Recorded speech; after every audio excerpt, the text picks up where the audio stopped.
You know this thing. The black and white, roly-poly, bamboo-munching champion of doing absolutely nothing. Looks simple, right? A living plush toy. Well, you've been lied to. This isn't just an animal. It's an evolutionary puzzle, a biological contradiction, and maybe the most successful freeloader on planet Earth. First off, nobody's even sure where it's from. For the longest time, the story was simple. Its ancestors were from China, about 8 million years ago.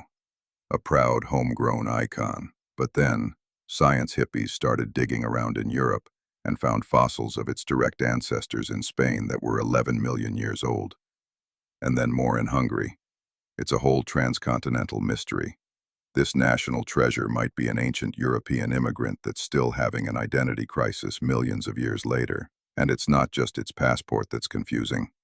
For over a century, scientists couldn't decide what it was. Is it a bear? Is it a raccoon? Should we just give it its own family so it stops bothering everyone?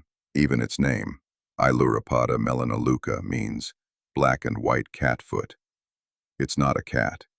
Its closest living relative, the spectacled bear, all the way over in South America. How does that even happen? It's like finding out your only cousin is a penguin from Nebraska, but the real masterpiece of confusion is its diet. Look at it. It belongs to the order Carnivora, a club for meat eaters. Yet it made the questionable career choice to go 99% vegan, eating only bamboo. Now that's fine, you do you. Except it forgot to upgrade its equipment. It's still running a carnivore's digestive system, a short, simple gut that's terrible at breaking down plants. It doesn't even have the genes to make the right enzymes for digesting fiber. The result? It's fantastically inefficient. It can only digest about 17% of the bamboo it eats. So, to survive, it has to compensate with sheer volume.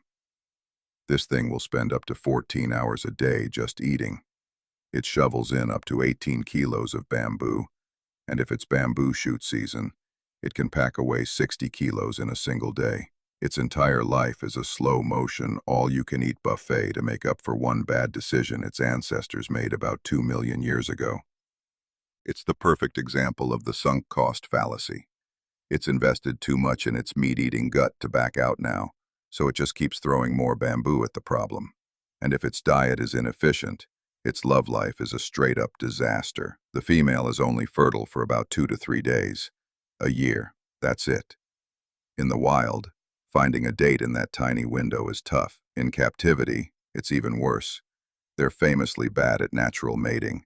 It's a systemic, species-wide case of not being in the mood. So, we humans have to step in and run the most elaborate and awkward dating service in the world.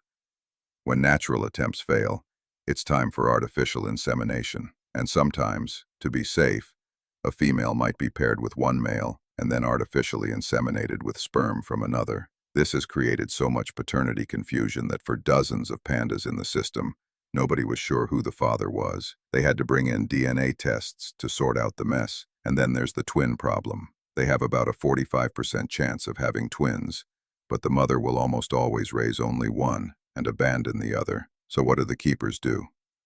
They pull off a secret agent-level twin swap. While the mom isn't looking, they switch the babies back and forth, so she's constantly feeding a different one, thinking she only has a single, very hungry child. She's been bamboozled, so you have to ask, why? Why do we run this multi-million-dollar global support system for a biological marvel of inefficiency? Look at that face. This is the panda's true superpower. It's a walking, breathing embodiment of what scientists call the Kinchin schema, or baby schema. The big eyes, the round head, the stubby nose. It's a set of features that hits a switch deep in our brains, bypassing all logic and screaming, "Protect this thing. It is helpless and adorable." Its cuteness isn't a passive trait. It's a weapon, a biological key that unlocks the human instinct to nurture. It's why a single zoo will spend over 8 million euros on a special house for them, and why countries lease them for $1 million a year per panda. But don't let the face fool you. Behind that mask of innocence is the hardware of a bear. It can weigh over 120 kilos, run 40 kilometers an hour in short bursts, and has the bite force to crush thick bamboo like a pretzel stick. There are numerous accounts of them seriously injuring people who mistook cute for cuddly and got too close. The cuteness is the perfect camouflage. So the next time you see a panda, don't just see a clumsy fluffball. See a master of psychological manipulation. An evolutionary paradox that survives not because it's fit, but because it hacked the brains of the planet's dominant species. It didn't conquer the world with teeth and claws. It did it by convincing us all that it desperately needed a hug, and a palace, and an endless supply of snacks.